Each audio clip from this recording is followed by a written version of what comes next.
Mrs Anoop, आपका welcome है मेरे इस यूट्यूब चैनल पर जिसका नाम है कोचिंग पॉइंट।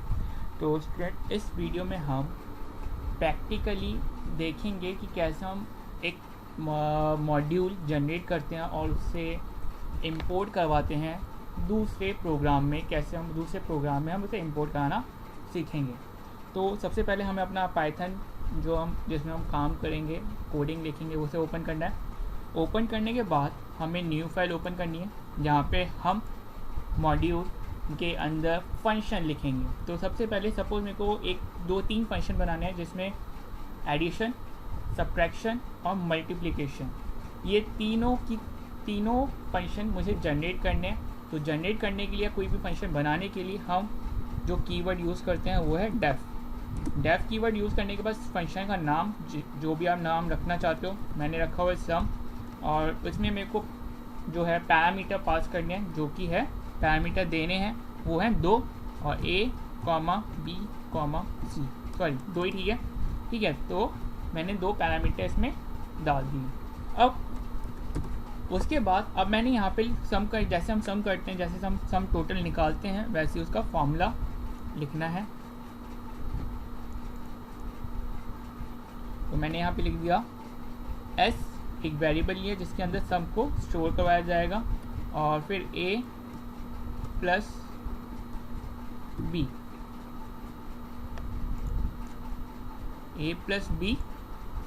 फिर नेक्स्ट लाइन में मैंने इसके आउटपुट को रिटर्न करवा दिया। रिटर्न करने के बाद अब मैंने एक और फंक्शन बनाना है जिसमें हमें इनका डिफरेंस निकालना है। तो मैंने एक फंक्शन बनाया डिफ, इसके अंदर भी मैंने 2 आर्ग्यूमेंट पास किए, पैरामीटर दिए। इसमें पैरामीटर चेंज कर दिया x, y और फिर ब्रैकेट क्लोज। फिर यहाँ पे मैंने सब डिफरेंस कैसे निकालते हैं मैंने उसका फॉर्मूला लिख देता हूँ, जो कि है x माइनस वाई। ठीक है। फिर इसमें जो भी मैंने जिस वेरिएबल मैंने उसे डिफरेंस को स्टोर करवा रहा हूँ, उस वेरिएबल को हमें रिटर्न करवा देना है, रिटर्न d। ठीक है। अब एक और फंक्शन हमें डिफाइन करना है जो कि है मल्टीप्लिकेशन, MUL। ठीक है। और इसमें मैंने 2 और पैरामीटर पास करवा दिए, जो मैंने डाल दिए E और F, और इसको कर दिया फिर क्लोज। नेक्स्ट, फिर इसमें मैंने एक वेरिएबल लिया m, जिसमें मल्टीप्लिकेशन का जो भी आउटपुट आएगा वो इसमें स्टोर होगा, E multiply by F। Next, जहाँ पे भी मैं आउटपुट स्टोर करवा रहा हूँ मल्टीप्लिकेशन का, उसको मैं रिटर्न करवा देता हूँ यहाँ पे। ठीक है। अब इस फाइल को मैंने किया सेव,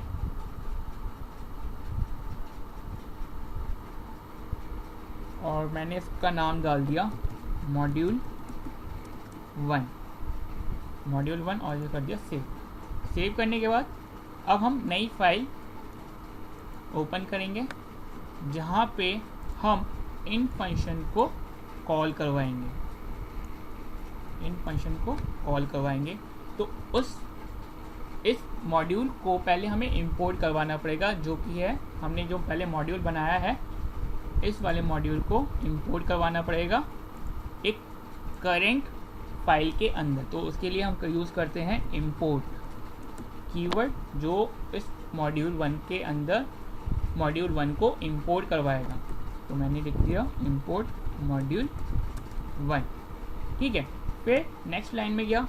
नेक्स्ट लाइन में जाने के बाद मैंने यहाँ पर मॉड्यूल 1 के साथ जो मॉड्यूल 1 में मैंने फंक्शन डिफाइन किए हैं, मैं यहाँ पे उस मॉड्यूल के साथ उसे कॉल करवाऊँ। जैसे सम कॉल करवाया, और यहाँ पे मैंने आर्ग्यूमेंट पास कर दिए 5 और 6।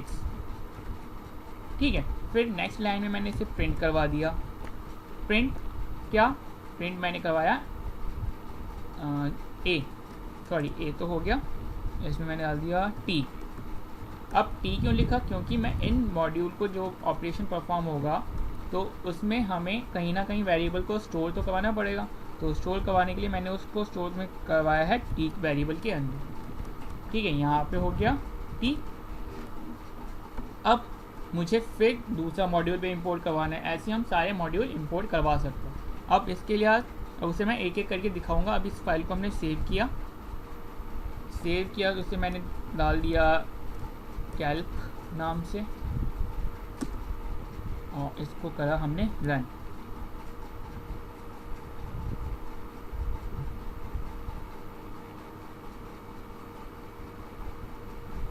तो हमारा जो आउटपुट आया है वो आया है 11, क्योंकि 5 और 6 अगर ऐड किए जाते हैं तो हमारा जो आउटपुट आता है वो आएगा 11। ठीक है, अब हमें इंपोर्ट करवाना है डिफरेंस। तो डिफरेंस के लिए मैंने यहाँ पे इंपोर्ट करवा दिया डिफ।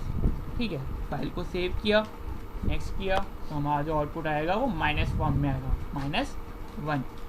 अगर मुझे इंपोर्ट करवाना है मल्टीप्लाई तो मैं यहाँ पे MULT लिख दूंगा और इसे कॉल करवाऊँगा और इसे सेव करके रन करवाऊँगा तो हमारा जो आउटपुट आएगा वो आएगा 30।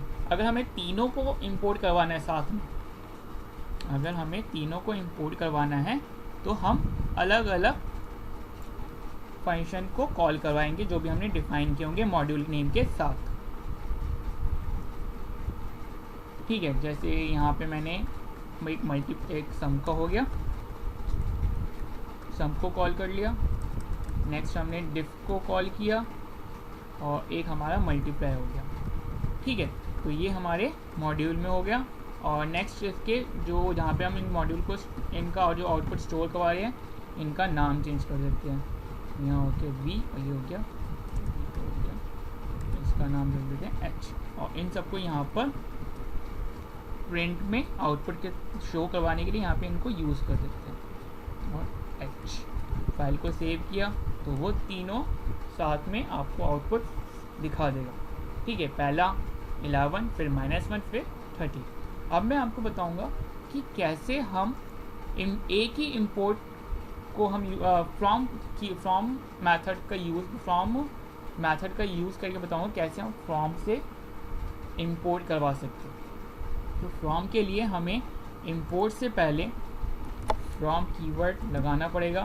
फ्रॉम कहाँ से? मॉड्यूल 1 से। मॉड्यूल 1 से इंपोर्ट करें और किसको इंपोर्ट करें?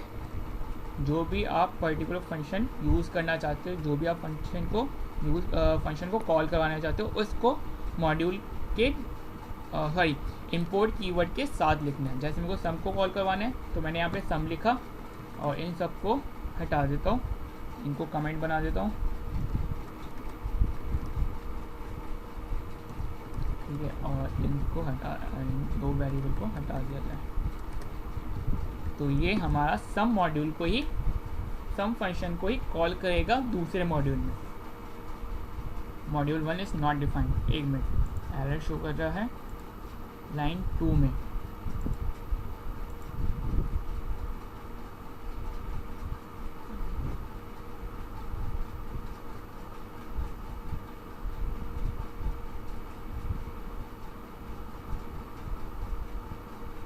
यहाँ पे ये मॉड्यूल हटेगा, यहाँ नहीं लिखना हमें, क्योंकि हमने उसे पहले ही इंपोर्ट करवा रहे हैं। अगर हम इंपोर्ट नहीं करवाते तो वो एरर शो करेगा, जैसे कि पहले हमने देखा।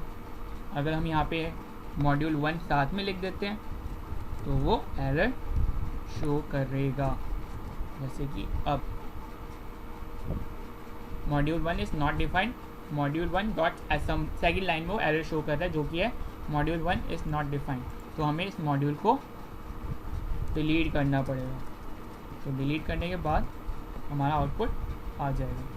ठीक है, अगर हमें एक सिंगल मॉड्यूल को या सिंगल फंक्शन को इंपोर्ट करवाना है तो हम इस मेथड से इंपोर्ट करवा सकते हैं। ठीक है, अगर हमें सारे फंक्शन कॉल करवाने हैं तो उसके लिए हम इस मेथड का यूज़ करेंगे। उसके लिए हम इस मेथड का यूज़ करेंगे। साथ में इंपोर्ट के साथ हमें एस्ट्रिक सिंबल लगाना होगा और जो मैंने पहले कमेंट बनाए थे उनको हटा देते हैं और इन सबको आउटपुट के तौर पे शो करवाते हैं।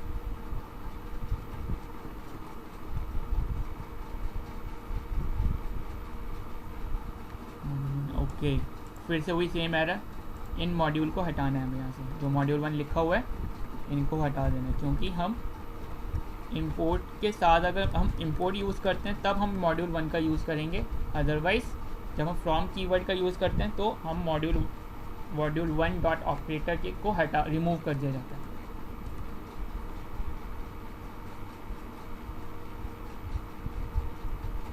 तो हमारा आउटपुट आ गया। ठीक है, तो आज के लिए बस इतना ही। हम मिलते हैं नेक्स्ट वीडियो में, जिसमें हम आपको बताएंगे कैसे हम मॉड्यूल का नाम या उसके मेंबर के जो फंक्शन हम बनाया हुआ है उसको हम कैसे रीनेम करते हैं। ठीक है, अब मिलते हैं नेक्स्ट वीडियो में, तब तक के लिए बाय।